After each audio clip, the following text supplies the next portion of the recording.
Welcome back to Lesson 7, Weather Services. Now, in aviation, weather service is a combined effort of the National Weather Service, the FAA, the Department of Defense, and other aviation groups and individuals.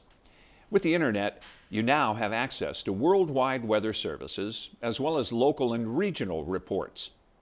While weather forecasts are not 100% accurate, through careful scientific study and computer modeling, meteorologists have the ability to predict weather patterns, trends, and characteristics with increasing accuracy. Through a complex system of weather services, government agencies, and independent weather observers, pilots receive the benefit of this vast knowledge base in the form of up-to-date weather reports and forecasts. Now, these reports and forecasts enable you to make informed decisions regarding weather and flight safety.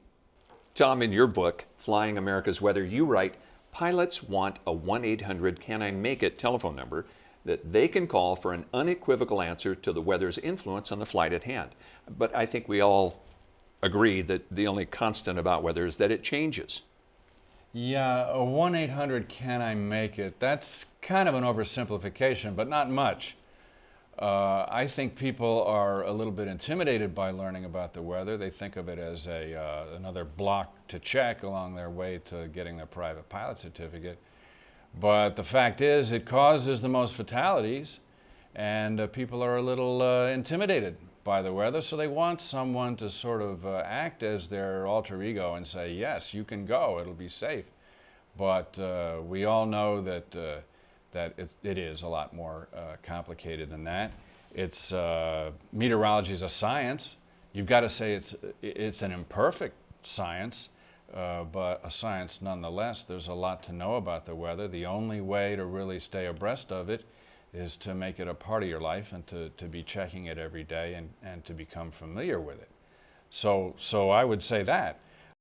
The regulations require that a pilot planning a flight not in the vicinity of an airport become familiar with weather reports and forecasts for the route of flight. Although it's recommended you check your weather as part of all your pre-flight preparations.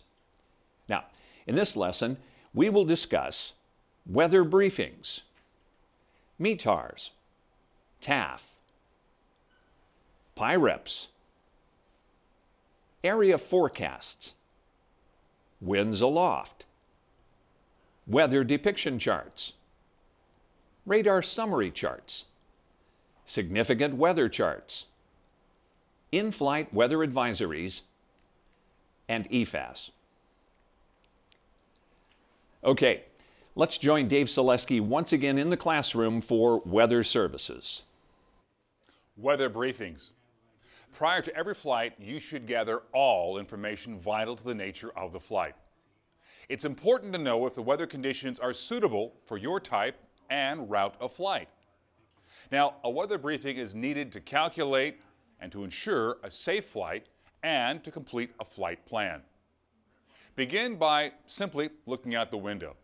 Use the telephone or the internet. Watch the local weather station on television and even read the newspaper. Now, if you have access to a PC, log on to Duats and get a complete weather briefing online and file your flight plan there. The Golden Eagle Flight Prep software is available to do this for free. For your flight planning, you can do it a number of different ways. You can just go ahead and call up the flight service station, or you can use a computer. Now, most fixed-base operators will have a computer very much like this, and there's a number of flight planning systems that you can use. Now, I like to use Flight Prep, for example, right here. It's a nice flight planner. It gives you the order flight plus a vertical profile. Also, for your home use, you can use Golden Eagle Duats as well, and there's a free software package. Finally, contact the FSS or Flight Service Station Weather Briefer. You can do this by calling this phone number, 1-800-WXBRIEF, 24 hours a day. Identify yourself as a pilot. Now, the first time you make that call, make sure you tell them you are a student pilot. They may take a little more time with you and help you through this weather briefing. However, once again, anytime you make that call, you need to identify yourself as a pilot. Now, in addition, you need to provide some basic information when you request your weather briefing. That information includes the type of flight plan you're going to be making. Is it VFR or IFR? The aircraft identification and type of aircraft you'll be flying. Are you flying a J3 Cub or a Lear 60? Now, include your name, departure, route, and your final destination. The altitude you plan on flying. Departure time, when you're going to be leaving. En route time, how long to get from point A to point B. Estimated time of arrival, when are you going to arrive. There are different briefings you can request. Now, the Outlook briefing covers 6 hours or more in weather conditions before your proposed departure time. Now, request an Outlook briefing if you're calling 6 hours or more in advance of the actual time you plan on lifting off. Now, the standard weather briefing provides a complete weather history for the briefing of your planned flight. What the conditions are when you take off, the conditions en route, and upon arrival. Now, you request a standard weather briefing to get a complete weather briefing. Finally, an abbreviated weather briefing.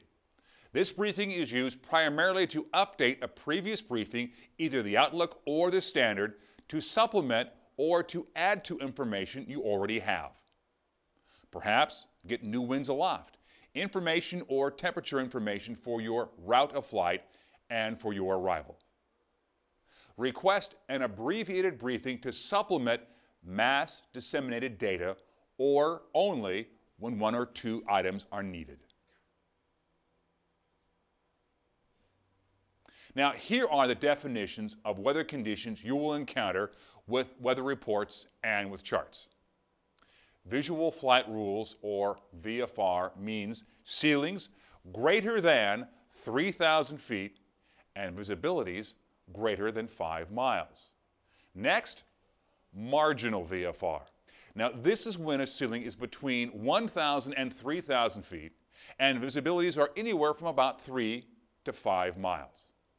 Last, IFR. IFR is defined as ceilings of 500 feet or less to 1,000 feet and visibilities of 1 to 3 miles. If you do not have an instrument flight rating and your airplane is not IFR equipped, you cannot legally fly when IFR weather conditions exist. A ceiling is defined as the height above the Earth's surface from the lowest layer of clouds or obscuring phenomena, such as fog or haze. Thanks, Dave, for that discussion of weather briefings. Let's take a question on that topic. Here's your question. To get a complete weather briefing for the planned flight, the pilot should request which of these 3, A, B, or C? Okay, I think you've got your answer. To get a complete weather briefing for the planned flight, the pilot should request C, a standard briefing. You should request a standard briefing anytime you're planning a flight and you have not received a previous briefing or preliminary information through mass dissemination media. Well, Tom, what are the must-have reports and forecasts for pilots to get the big picture for the weather they'll be flying in? The main ones are flight service, of course. You're going to have to get a legal briefing from flight service, but there's many online sources. There's all the DUAT sources. There's ADDS website, which is a very complete website. It's sort of a one-stop shopping. And there's many other internet sites that you can go to. Our next topic of discussion is METAR, or Aviation Routine Weather Reports. METARs are available from DUATS. DUATS is a system that allows you to use your personal computer to access weather information. Now, CSC DUATS also provides graphic flight planning. You can view and print charts, compute weight and balance data, file flight plans, and much more. These are services that are free and supported by the FAA. Some systems allow access to flight service stations, internet weather, the National Weather Service, and even uplinked cockpit weather. METARs are a report of surface weather provided in a standard format. It's compatible with all international aviation reports. In the 1980s, international aviation agencies got together in Canada and came up with one way to report weather for all pilots across the world. In other words, we all speak one language. It's easier to read, less is implied, and more is spelled out explicitly. There are a number of different types of METAR reports available. METAR is a routine report, and SPECI is a special report. Now here's an example of a METAR. Remember, this is a typical METAR, and that METARs are a type of report. We'll break this down block by block. First of all, KINK. That's our station identifier, where we are.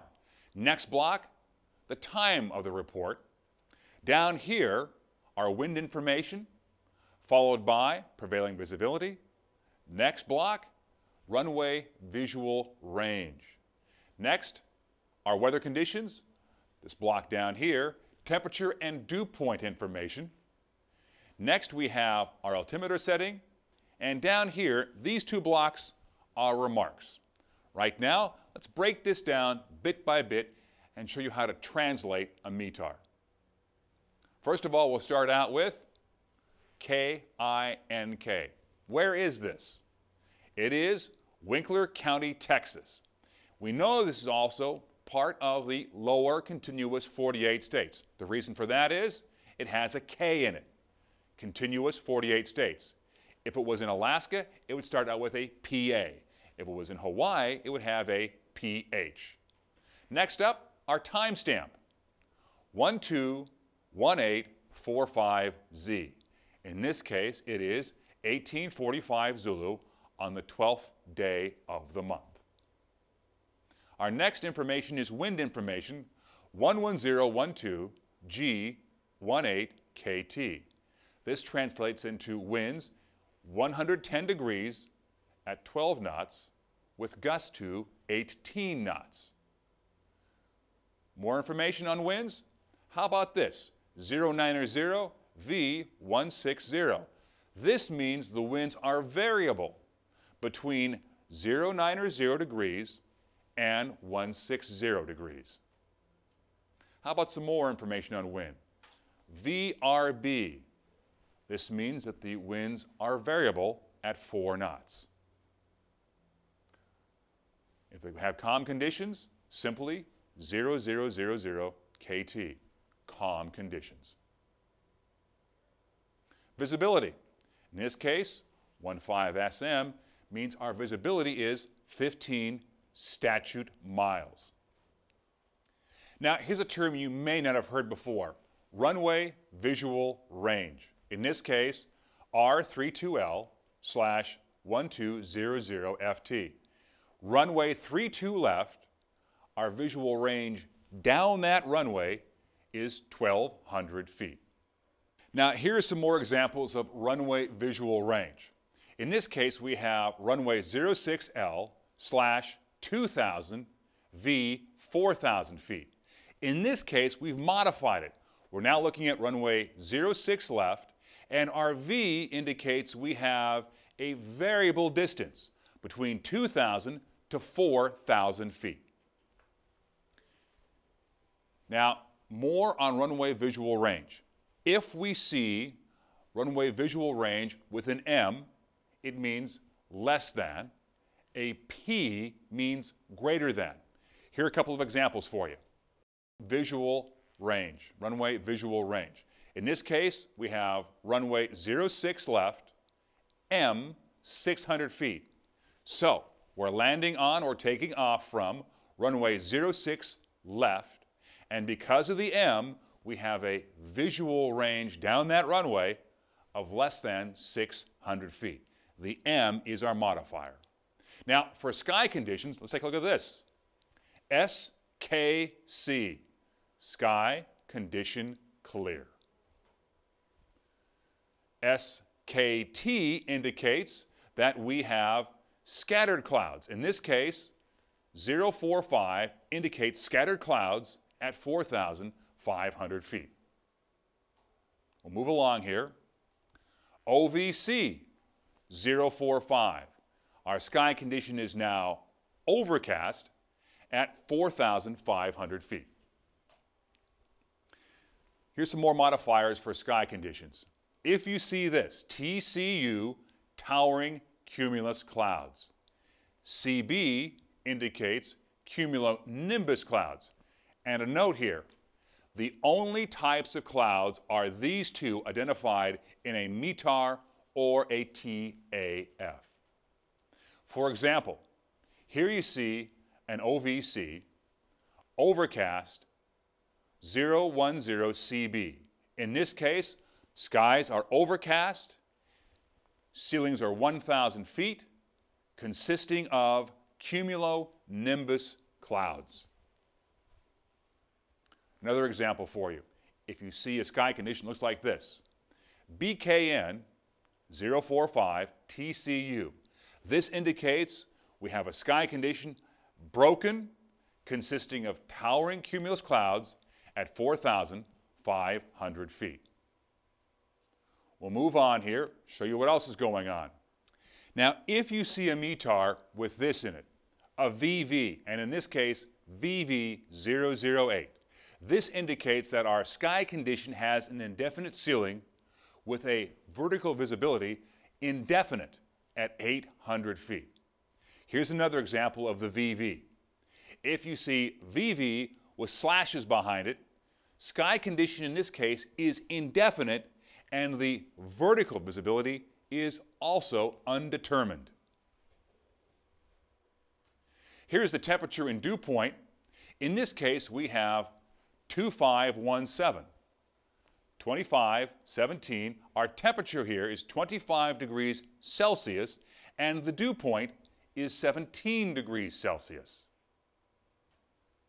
Now, remember, 1 degree Celsius equals 1.8 degrees Fahrenheit.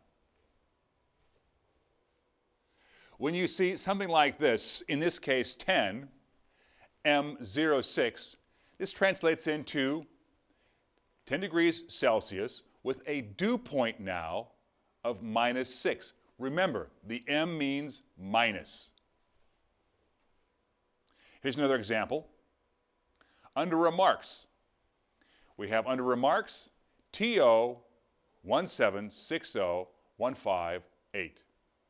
Temperature in this case is 17.6 degrees Celsius, and a dew point is 15.8 degrees Celsius. Why is this important? Well, look, our temperature and dew point spread is less than 5 degrees, which means fog could be occurring. Next up, altimeter. A 3000. This indicates that we have an altimeter reading of 30.00 inches. Under remarks, SLP 013. Our sea level pressure, SLP, is 1013 millibars, or the standard atmospheric pressure. Now, here are some more addendums for obscuration to visibility on a METAR. If you see FG, this means fog, visibility less than 5/8 of a mile. If you see BR, it means mist, visibility between 5/8 to 6 miles. FU means smoke. HZ means haze. PY for spray. SA is sand. DU is dust. And VA is volcanic ash. On a METAR, here are types of precipitation. RA means rain. DZ for drizzle. SN for snow. SG means snow grains. GR means hail, greater than 1/4 of an inch in diameter. GS means small hail or snow pellets. PE means ice pellets, and IC is simply ice crystals. There are modifiers to precipitation. The minus sign obviously means light. The plus sign means heavy. Plus SHRA, heavy showers of rain. Now we have more descriptors here for you. BC means patches. FZ means freezing. SH means showers. And TS stands for thunderstorms. So when you see a METAR that has this, auto, AUTO, this means it is created totally by an automated weather observation station. It was not taken by a human being. What are your recommendations for getting a plain language briefing versus reading the reports that are still coded? Plain language briefings are fine. You can get them decoded on many of the websites, and all of them have, you click on a button and it will translate the raw METAR and TAF into a translated plain English METAR and TAF, and that's all very well and good. And I use that. But I also try to stay in touch with the abbreviations. There's a couple of reasons. One is that as you're flying along and you check the ATIS frequencies or ASOS frequencies or HIWAS frequencies along the way, if you know the abbreviations yourself, it makes it a lot easier to write it down in the cockpit. So there's a value to knowing the translated abbreviations. The other thing is, if you ever plan to do any international flying, you're going to run into a lot of raw METARs and TAFs, and you will have to deal with the raw METARs and TAFs in a lot of these overseas locations, and well, in Canada as well, for that matter. Well, a great deal of information in that discussion of METARs. So let's take a couple of minutes and review some questions regarding that subject. Okay, please consider this METAR report. We're going to give you a little extra time to read the METAR and answer this question. What does the VV008 signify? On that second line, and it's one of three, A, B, or C. Only one correct answer. Now we can help break this down for you with another example here. Talking about sky conditions, VV008, sky condition indefinite ceiling with vertical visibility indefinite at 800 feet. So given that consideration, which of these would apply? Well, certainly B. Sky condition indefinite ceiling with vertical visibility indefinite at 800 feet. The same answer that we had before. All right, let's take another question just to check your knowledge on METARs. Consider this report and answer this question. What does the 15SM signify? That's 15SM. Is it A, B, or C? Again, we can break it down a little. Visibility, 15SM, visibility 15 statute miles. So we go back to our original report. Which of A, B, or C is correct? Of course, it's C, visibility at 15 statute miles. Well, a lot of information, and it's certainly going to be worthy of your time to study up before you take the examination. Now, let's move on to our next topic, and that topic is TAFs. Be back with you after Dave handles this topic. Let's cover Terminal Aerodrome Forecast, or the TAF. This is an excellent source for forecast weather at a specific airport. While you need to learn how to read both the METAR and the TAF to pass your knowledge exam, it's also important for you to know that plain language reports are available to you online.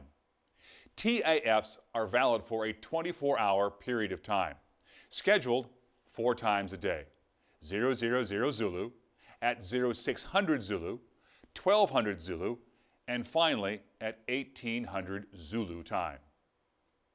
There are similar codes used in both these and the METAR reports. They are usually routine forecasts. However, a TAF can be amended if conditions warrant. An amendment is issued when the forecast is no longer as expected. A TAF amended is indicated by the contraction TAF AMD. Now, if forecasters made a correction, it's indicated by the contraction TAFCOR. If a TAF has been delayed or is still waiting for information for inclusion into the forecast, it's indicated by a contraction TAFRTD.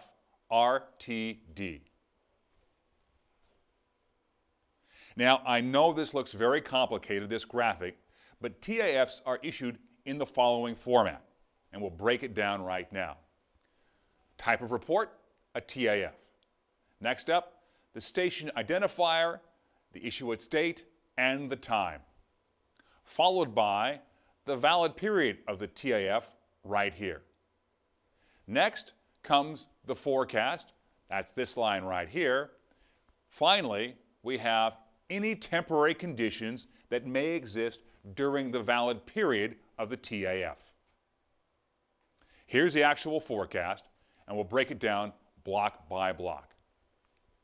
KOKC 051130Z 051212 1400 8 KT 5SM BKN 030. What's this all mean?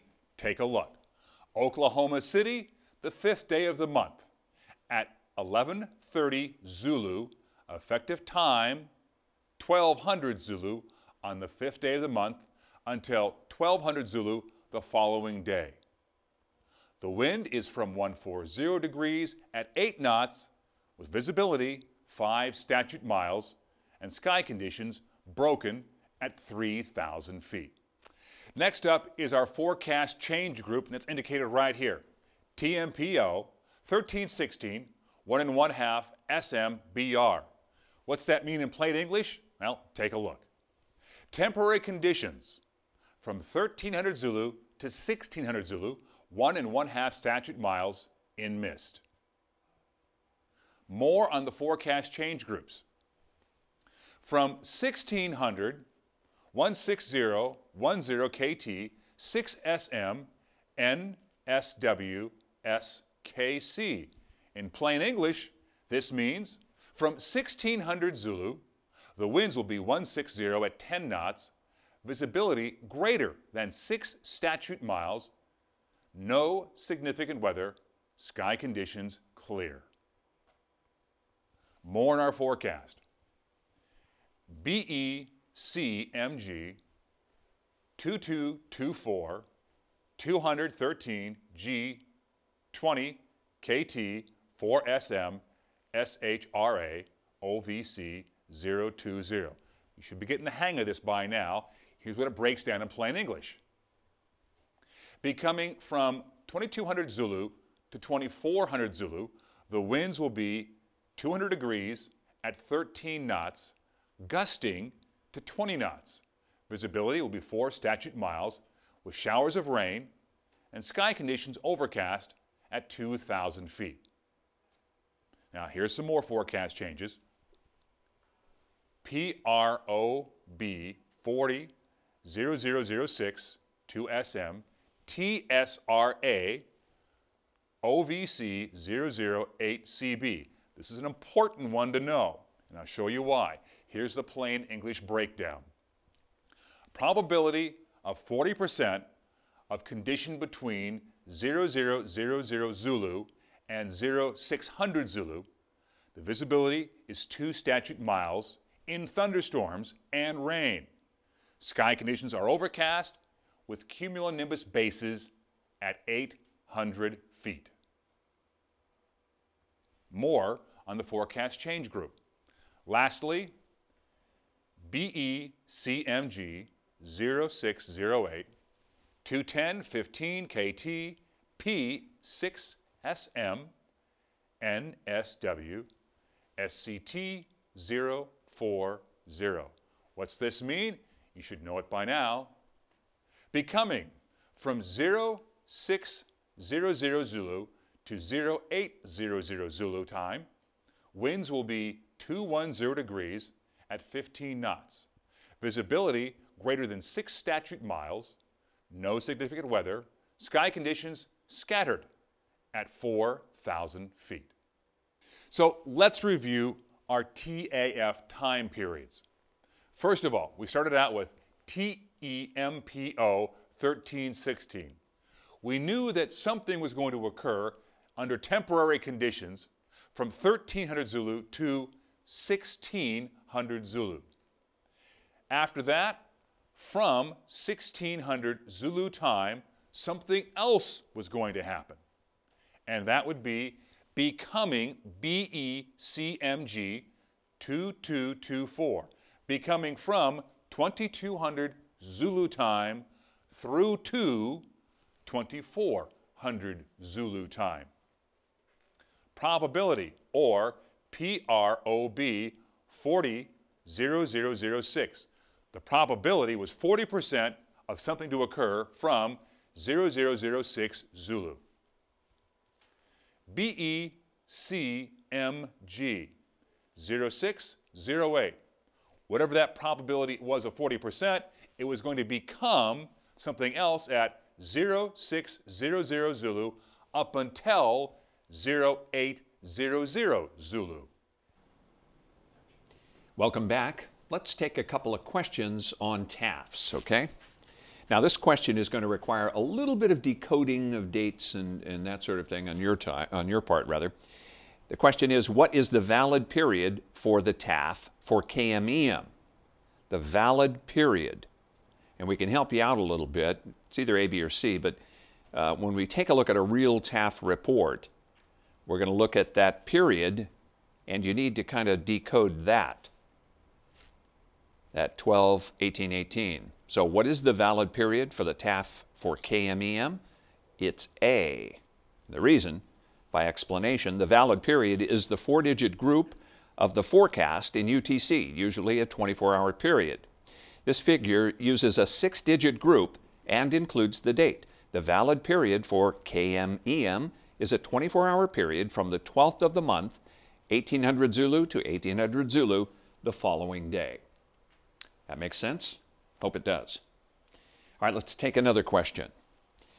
Let's consider a TAF that begins with TAF AMD KOKC. The question is, what does the AMD mean? It's either A, B, or C. Which of these is correct?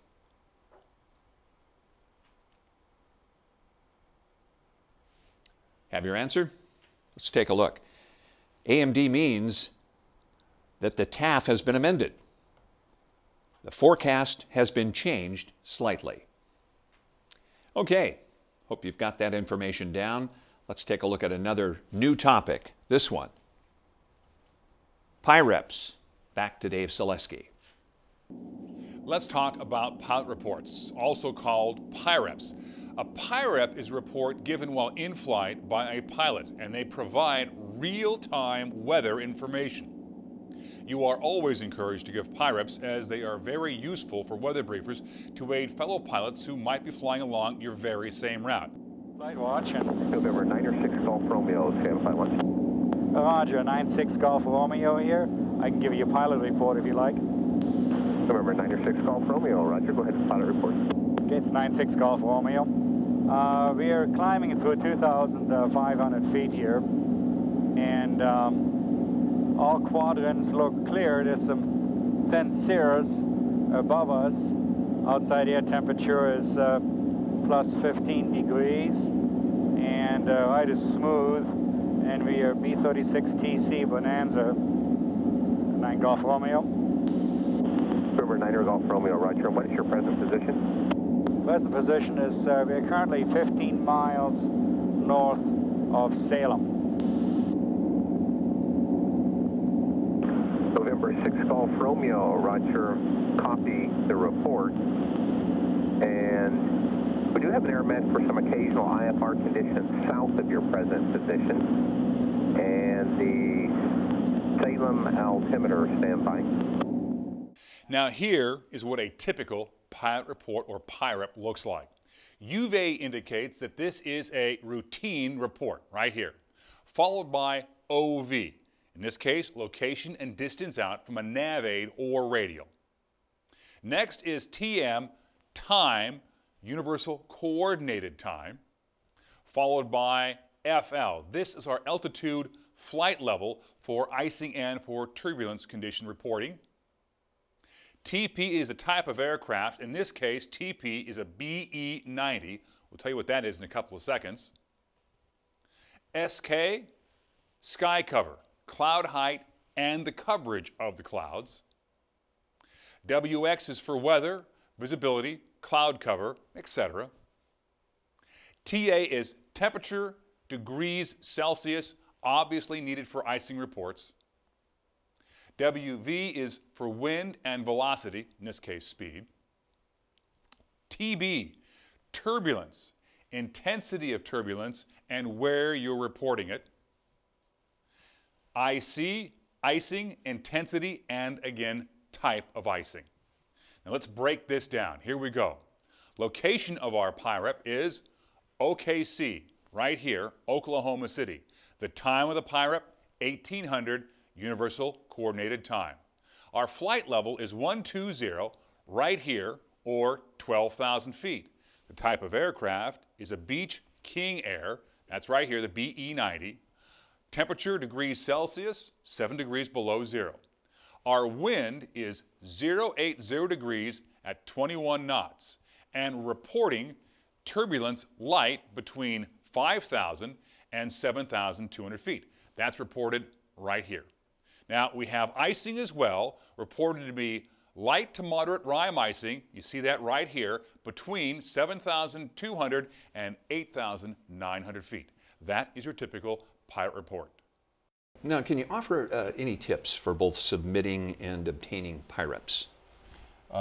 Well, I would say submit them early and often. A lot of times when you get PIREPs, you'll see that they tend to be several hours old, and that can make all the difference.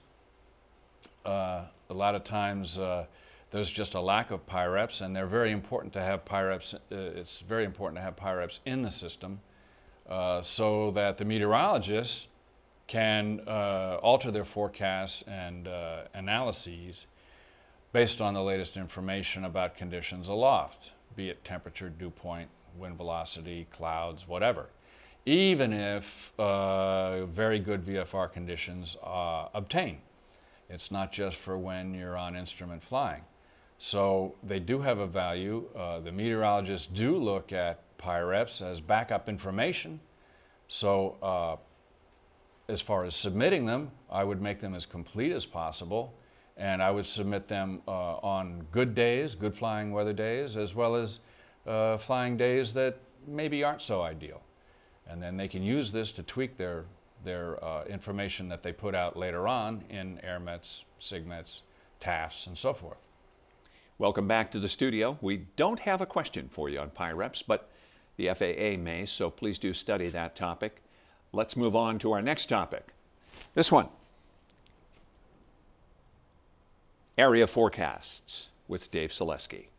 Next up is this, and this is the area forecast. The area forecast is a forecast for general weather conditions over an area the size of several states. Now, it's used to forecast en-route weather and to interpolate conditions at airports that don't have a TAF issued. Now, the area forecast is issued 3 times a day, and it's comprised of 4 sections. And these sections are a communication and producer header section, precautionary statement section, and 2 weather sections, synopsis and VFR clouds and weather. Welcome back to the studio. Let's take a question on what we just talked about. And that question is, what is the outlook for southern half of the state of Indiana after 0700 Zulu time? All right, it's either A, B, or C. And I think we can help you out with your answer by looking at an area forecast. Down for the state of Indiana, we've got to go down to the bottom of this forecast. We'll zoom in a little there, and we'll make that even further zoom in, with the outlook translating into the southern half of Indiana after 0700 hours. The outlook is VFR. So if we go back to our question, our answer is B. And further, I can explain. The southern half covers Indiana, AGL, above ground level, scattered, or SCT, 5,000 feet scattered, broken at 10,000 feet. The tops are 120 or 12,000 feet at 7 Zulu AGL scattered, 3,000 scattered, 10,000 feet, outlook VFR. So it translates into the southern half of Indiana after 7 Zulu is going to be VFR. The outlook is VFR at 0700 Zulu. Got it? Hope you do. Let's move on to a new topic. This one. Winds aloft. We'll see you back here in a few. Our next topic of discussion is winds aloft. Now, the winds and the temperature aloft forecast are reported this way. We have winds and temperatures aloft forecast shows the wind direction, the velocity, and the temperature. Now remember, no winds are forecast for levels within 1,500 feet, 1,500 feet of the surface. No temperatures are forecasted for 3,000 foot level or if you were within 2,500 feet of the surface.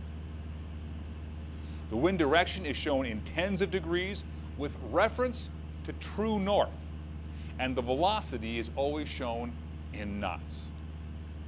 Now, temperatures are in Celsius and are negative above 24,000 feet or flight level 240. Each 6-digit group includes wind and temperatures. Let's take a look at our winds aloft forecast. We'll start on the left side, work ourselves off towards the right. First of all, FT. This is feet, and these are our reporting levels, 3,000, 6,000, 9,000, 12,000, and so on. Just below FT, these 3 letters right here, these are our station identifiers. DEN, Denver, STL for St. Louis. Let's take a closer look at some more examples. There you see a little closer view. And let's look at Denver at the 9,000 foot level, 2321 minus 4. This translates into our wind speeds are 230 degrees true at 21 knots, and our temperature is -4 Celsius. Another example. If the wind is forecasted from 100 to 199 knots, you add 50 to the direction and you subtract 100 from the speed. Let's find an example. And we can, right there in the lower right-hand corner. Now, our example in this case is going to be for flight level 390 or 39,000 feet. And you can see right here it's 73,1960. So we subtract 50 from 73 and we add 100 right here to 19. So our wind speed is going to be, and direction is going to be 230 degrees true. 73 minus 50 is 23. Add 100, 119 knots, and our temperature, 60, is -60 degrees Celsius. Now, if the forecast speed is less than 5 knots, the coded group is going to say 9900, which means the wind is light and variable. Well, Dave shared some very good information, valuable information with you there on winds aloft. Let's test your knowledge with a question. Now, you're going to have to refer to the winds aloft forecast here in just a moment, but the question is, what wind is forecast for St. Louis at 9,000 feet?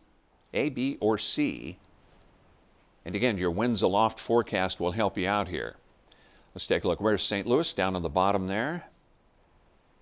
And at 9,000 feet, we have to decode the 2332 plus 2, and that says it's a 4-digit wind forecast, 2332. Thus, the wind is forecast at 230 degrees true at 32 knots. We go back to the question. Which one matches up? That would be A.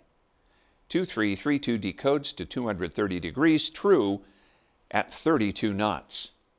Not very complex if you can read those charts. Study up. All right, let's move on to our next question, next topic rather.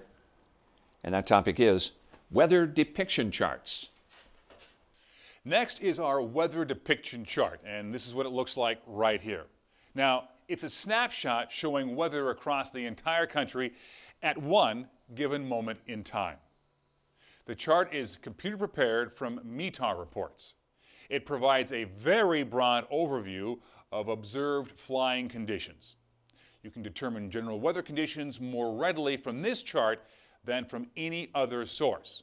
So, the weather depiction chart is a very good place to begin your weather briefing and your pre-flight planning. Now, the legend right down here in the lower right-hand corner of the chart, you see that down there? Kind of hard to read, so we'll go over it with you right now. This explains how to read the weather depiction chart. Shaded areas are IFR with ceilings less than 1,000 feet and or visibility less than 3 miles. The contoured areas without shading, they indicate MVFR or marginal VFR areas with ceilings greater than or equal to 1,000 feet, less than or equal to 3,000 feet, and or visibility greater than or equal to 3 miles, but less than 5 miles. If you find an area with no contours, VFR areas with ceilings greater than 3,000 feet and visibility greater than 5 miles. So let's take a closer look at our weather depiction chart. First of all, we'll start with IFR conditions. And again, these are our shaded areas. They indicate ceilings less than 1,000 feet and or a visibility less than 3 miles. Again, our shaded areas. Now, for areas of marginal VFR, we have these contoured areas like right here in parts of southern Oregon, but they're not shaded in. They indicate ceilings greater than or equal to 1,000 feet to less than equal to 3,000 feet and or visibility greater than or equal to 3 to less than or equal to, a lot of them there, 5 miles. That is our marginal VFR area. Last, we have these broad open areas, no contours, indicating VFR areas, ceilings greater than 3,000 feet and visibility greater than 5 miles. Now, besides weather conditions and visibility, we also can see fronts on our weather depiction chart, and in this case, right here along the eastern seaboard of the United States, we have a stationary front right here, indicating by our barbs, our cold sector, and our little half circles here, our warm sector of our stationary front. Also, cold front, warm front, our occluded front. Now here's something new you may not have known. Upper level cold front depicted on a weather depiction chart, an upper level warm front, and last, our stationary front. Sky coverage seen on our weather depiction chart. Little circle right here, nothing in it, clear skies. Sky conditions are scattered. Broken sky conditions, notice we're filling in our circle. Overcast conditions, one more, obscured condition. There is a difference between overcast skies and sky obscured. Here's how they look on our weather depiction chart. Clear skies right there. Broken skies, about 3/4 filled in. Obscured, there's our X right there. Overcast sky, and last, scattered conditions right there.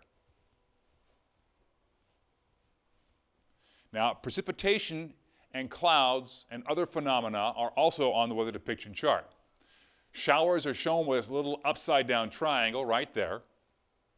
Thunderstorms, you see right there, lightning bolt. Clouds topping ridges, triangle indicating a mountain, and clouds right there. Fog or ground fog indicated by that equal symbol. Haze, laid down figure 8. Smoke, little chimney, little waves coming out indicating smoke. Drizzle, indicated right here by a couple of commas. Ice pellets are shown by a triangle with a dot in the middle. Snow is our asterisk. A couple of dots for rain. Freezing drizzle, nice little symbol there with a comma. And freezing rain, nice little symbol there, a little wave with just a dot. So here's what they look like on our weather depiction chart. Here we have visibilities down to 3 1/4 mile right there, and this is due by our equal sign, which indicates fog. Here's some more examples. In this case, we have sky conditions broken at 25,000 feet. Here we have our little 3/4 filled in circle indicating a broken sky. Below that, 250, 25,000 feet, or flight level 250. Welcome back. As you probably guessed, we do have a question for you on weather depiction charts. Let's ask that question. The marginal weather in central Kentucky is due to low which of these? Is it A, B, or C? Visibility, or ceiling invisibility, or just ceiling? Well, you've got to be able to read the weather depiction charts to find out. Let's take a look at one. Okay, now let's find Kentucky. There it is. We can zoom in a little on that. And we'll circle this for you. Right in the center, the filled-in identifier there signifies an overcast ceiling in central Kentucky. Overcast. So let's go back to our question. The marginal weather in central Kentucky is due to low ceiling. The marginal weather is due to a low ceiling. Visibility is normally entered to the left of the weather symbols, but since it's omitted, we know the visibilities are greater than 6 miles. That's your answer. Weather depiction chart. Study up. Okay. Now we'll move on to a new topic, and that topic is radar summary charts. More charts. Back with Dave. What you're looking at right now is the radar summary chart. Now, radar weather reports are of very special interest to pilots because they indicate location of precipitation, type of precipitation, and its intensity. Also, it is the only chart that shows lines and cells of hazardous thunderstorms. Now, the radar summary chart yields a 3-dimensional view of clouds and precipitation when it's used in conjunction with other charts and reports. Now, since radar detects only liquid drops of precipitation or ice particles, it does not detect clouds or fog. It shows where radar echoes are returned across the country. Now, here's a summary of the chart. We'll start down in the lower right-hand corner with the chart's timestamp. In this case, 1435 Zulu, Friday, April 14th, back in the year 2000. Let's move over now to the lower left-hand corner of the chart, and here is the chart's legend. This teaches you how to read the radar summary chart. Here we have shaded arrows indicating areas with echoes, contours and intensities of those echoes, like a 1, 3, or a 5 level. The tops of those echoes indicated by a solid line with the tops on top. The bases of those echoes would have the solid line with the numbers underneath, and they are reported in hundreds of feet, like 24,000 feet. If you have a prefix A adjacent to those echo reports, that means that was observed height by an aircraft. Movement of areas and lines are indicated along with their wind speeds, in this case with pennants or barbs. Movement of individual cells, arrows with wind speed. You have type of precipitation and change of intensity. Your arrows would also have a plus sign indicating your echo intensity was increasing, or a minus sign indicating your echo intensity was decreasing. Let's go from the legend into the real world now of the radar summary chart. Take a look at a couple of areas. First of all, we'll look at a couple of areas in parts of northeastern Nevada and northern Utah. And you'll see right here our shaded areas indicating we have an echo report. Our solid line with the top of this echo indicated at 240, 240, or 24,000 feet. Right next to it in northern Utah, we have an echo right here, level 2 intensity, 1, 2, and we have a top of this echo at 330, or 33,000 feet.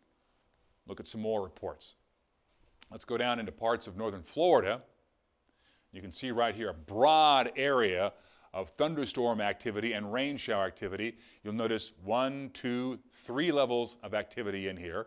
Notice the tops here up to 43,000 feet, indicated by our line on top of that, 430. Thunderstorm activity reported.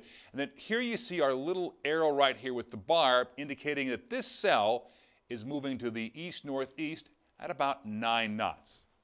That's how you read our radar summary chart. Okay, let's test your knowledge on radar summary charts. Here's a question. Refer to our summary chart for Area B, we'll show you in a moment. What is the top of precipitation of the radar return? A, B, or C? Let's go to our radar summary chart to take a look at that area. Okay, over to the far left there, Area B. We find that. We zoom in. And we see that 240 equals 24,000 feet MSL. Let's go back to our question. And you know the answer, of course, it's C, 24,000 feet MSL. If you can read the charts, you can find the answers. All right, let's go back to Dave and a new topic, significant weather charts. Back after Dave discusses that. Our next chart is the significant weather and prognostication chart. It portrays forecast weather which may influence your flight planning.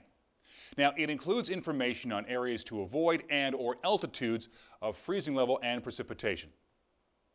In weather science, data is divided into two areas: analysis or depiction, or prognostication, meaning forecasting.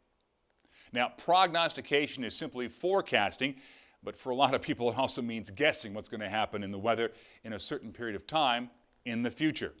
Now, this panel is divided into two areas: 12 hours out and 24 hours out from the current time.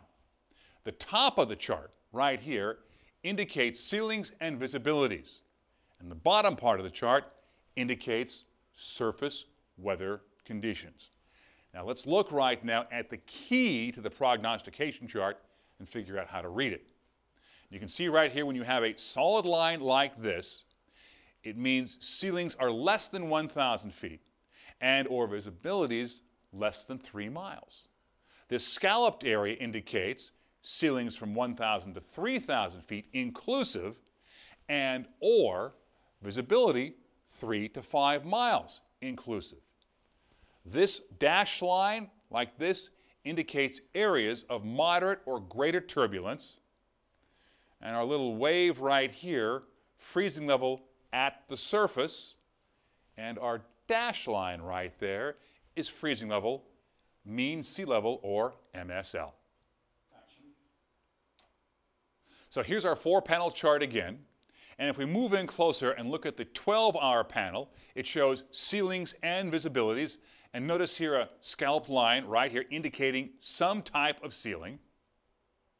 And notice as well, you can see our little dash line indicating our freezing level above the surface, MSL.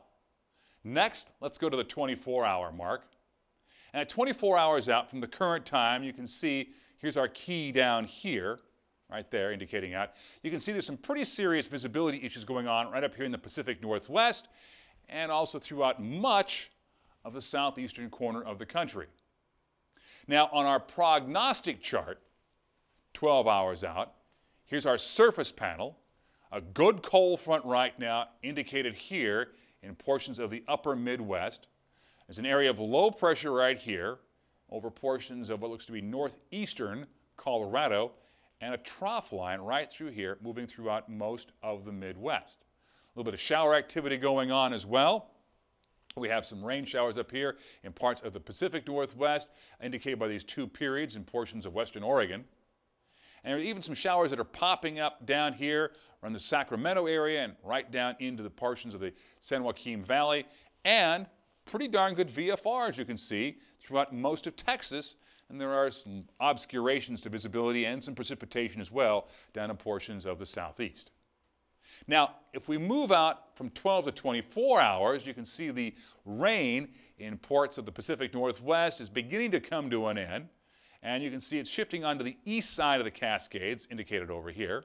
There's still some showers going on down here in portions of northern Arizona and the weather looks pretty good throughout most of Texas still. Now, there are still some clouds and some obscurations. You can see those right here in parts of the Gulf Coast area and in portions of Florida. And we've got some pretty good systems going through parts of the upper Midwest cold front right here, coming into portions of what looks to be parts of Wisconsin and into Minnesota. Once again, it's time for a check on your knowledge, this time of significant weather charts. We're going to ask you to interpret the weather symbol depicted on a chart in Utah on the 12-hour significant weather prognostic chart to answer this question. What does it show, that particular symbol? Well, let's take a look at the chart. Here we are, and we've got our Utah, our area in Utah. We'll zoom in there. There we go, pointing it out. What does that symbol indicate? This is the upper left panel of the figure 20, by the way. 12-hour significant weather prognostication. The symbol indicates moderate turbulence. The 180 under the symbol indicates turbulence up to 18,000 feet. So if we go back to our question, what does that symbol indicate? Well, A, moderate turbulence, surface to 18,000 feet. Our 12-hour significant weather chart indicated there is going to be turbulence up to about 18,000 feet. Good enough? All right. Let's move on with Dave Selesky. New topic. This one. In-flight weather advisories. Take it, David. They advise en route pilots of the possibility of encountering hazardous flying conditions. Now, this is weather which may not have been forecast at the time of the pre-flight briefing. Now, it's divided into three different kinds of weather advisories. They are airmets, sigmets, or convective sigmets. Significant meteorological information, or sigmets, advise pilots of the potentially hazardous weather to all categories of aircraft. This doesn't matter if you're flying a J-3 Cub or a Boeing 747. They include everybody. And included in this is severe icing, not associated with thunderstorms, are included in with sigmets. Severe or extreme turbulence or clear air turbulence is also included. Dust storms or volcanic eruptions reducing visibility to under 3 miles. And here in the Pacific Northwest, we know a lot about flying around volcanoes, Mount St. Helens, Mount Hood, Mount Rainier. Now, meteorological information or airmets advise pilots of significant weather, but at a lower intensity than the sigmet. November 6 Golf Romeo, Roger, copy the report. And we do have an airmet for some occasional IFR conditions south of your present position. And the Salem altimeter standby. November 6 Golf Romeo, the Corvallis altimeter 3018. 3018. So maybe if you're flying a J-3 Cub or Cessna 172, it's a little more important than, say, if you were flying a Boeing 747. Now, in this case, an airmet will indicate areas of moderate icing, but not severe icing. It also indicates moderate turbulence and sustained winds of 30 knots or more, ceilings less than 1,000 feet, and or visibilities less than 3 miles over more than 50% of the area you're flying, and extensive mountain obscurations. A convective sigmet alerts pilots of tornadoes, lines of thunderstorms over a wide area, embedded thunderstorms, wind gusts in excess of 50 knots, and or hail 3/4 of an inch in diameter or greater. Weather Services. Question.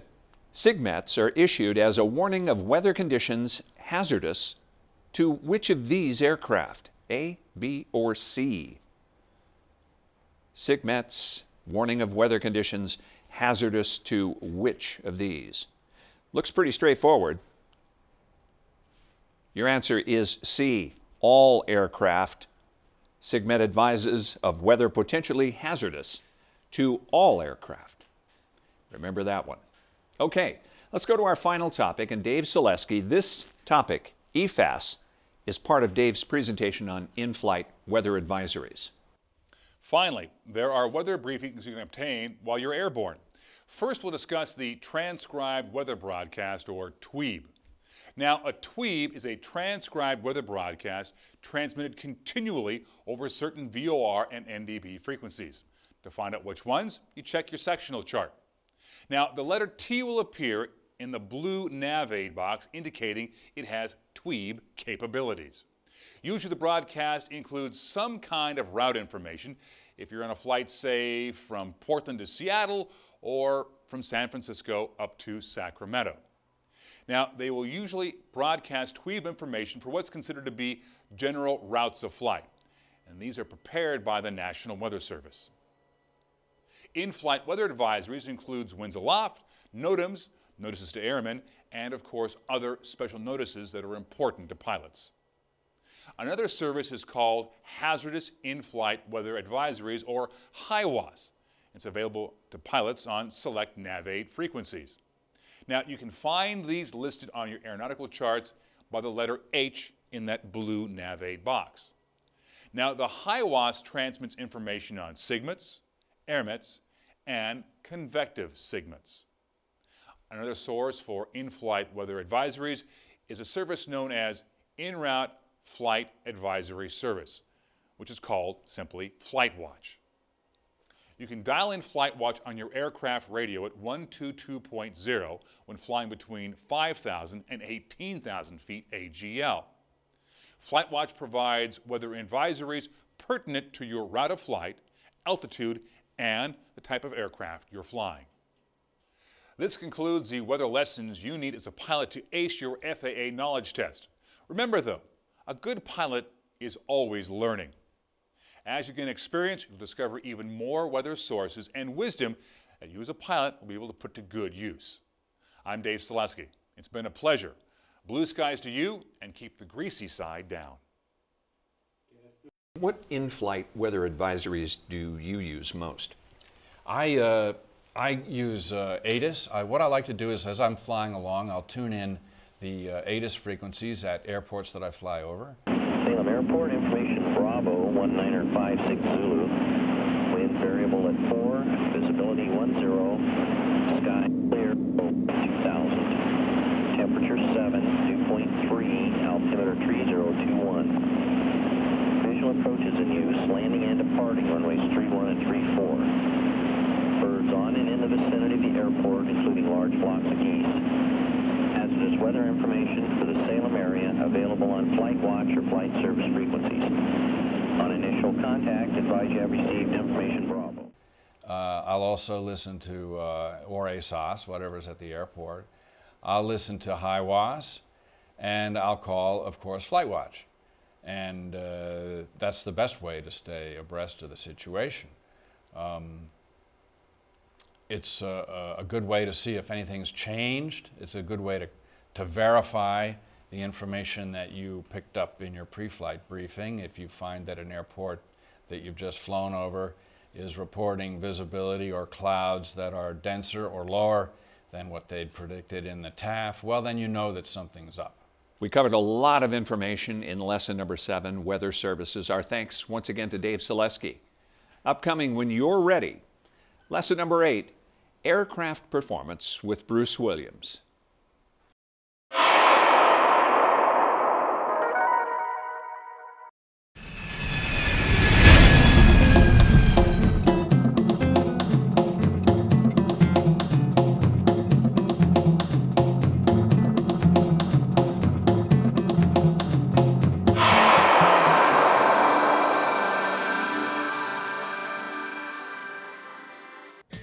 Hi, I'm Matt Dragon with CSC Duets. I'll be your host for this video.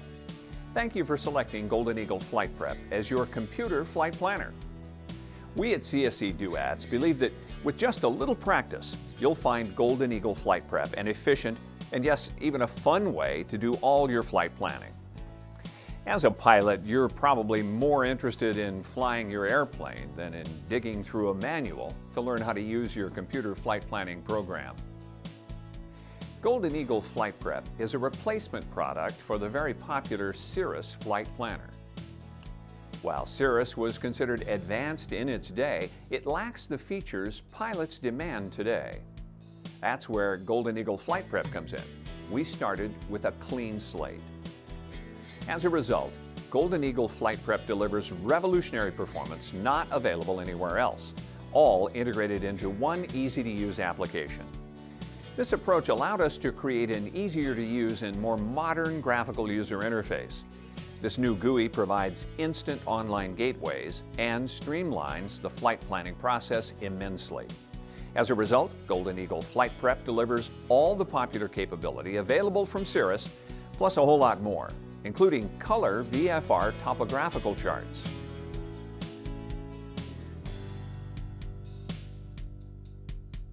IFR type en route charts.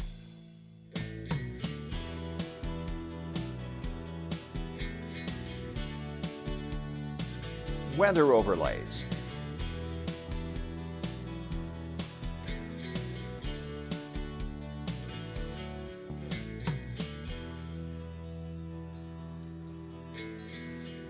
Special use airspace depiction, such as the TFRs, and much more.